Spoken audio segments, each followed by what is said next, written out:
Hello, this is Jordan. This video is being recorded on Tuesday, August 9th, 2022. Thank you so much for joining me today. I apologize. I tried to record this video last night and the sound was having some difficulties, as some of you mentioned in the comments, so I am re-recording it. I hope this is much more successful this time. Thank you for bearing with me. In this video, I am going to essentially just point out how the gold price has actually held up really well when we consider what's been going on with real yields. And so when you look at real interest rates or real yields, from a historical and educational sense, I much prefer just using the CPI or the PCE, subtracting the Fed funds rate. I prefer that in the context of a historical and educational look. But the problem with that is it's not leading. It's more of a lagging indicator when you're an investor and you're looking for key turning points and that sort of thing. So that's where the real TIPS yields come in. And this is essentially it's a market-based indicator looking at the difference between nominal treasury yields and then real yields based on the TIPS market. And so we have the real 10-year TIPS yield at the bottom there, charted along with gold. And I pointed out with the highlights at the bottom, some of the significant increases in real yields and how that corresponds to declines in the gold market. And what's really interesting is with respect to the real 10-year TIPS yield, if you go all the way back to the middle of 2021, up into the high a month or two ago, that climbed, let's see here, over 2%. So that was a very significant increase in the real 10-year yield. And, gold is only, at least down to the recent low, it was only 18% off of the 2020 high. Let's compare that to what happened in late 2012, through 2013 when the market crashed. You had a 36% decline there. During that period, the real 10-year increased by 1.8%.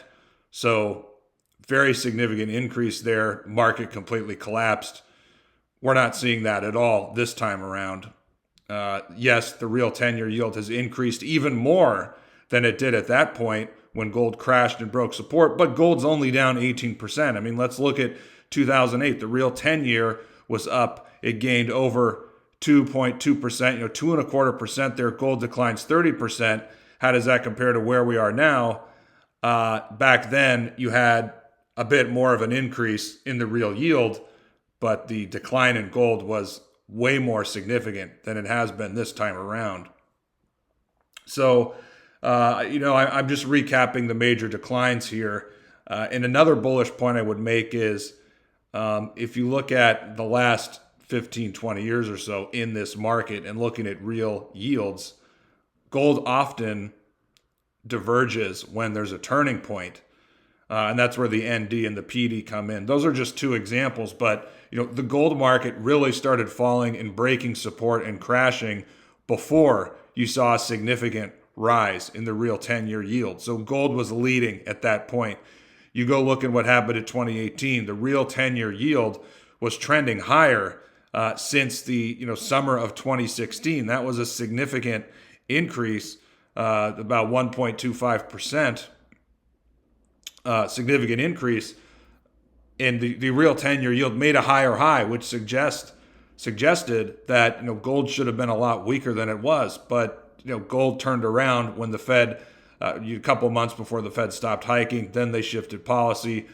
Gold began that bull move in earnest. But that was another point where the gold price was moving ahead of the decline, or at least the shift, the change in trend in real yields. And so we could be seeing something similar this time around where, again, going back to what I said at the beginning here, the real 10-year yield essentially has gained over 2% since its low in the middle of 2021.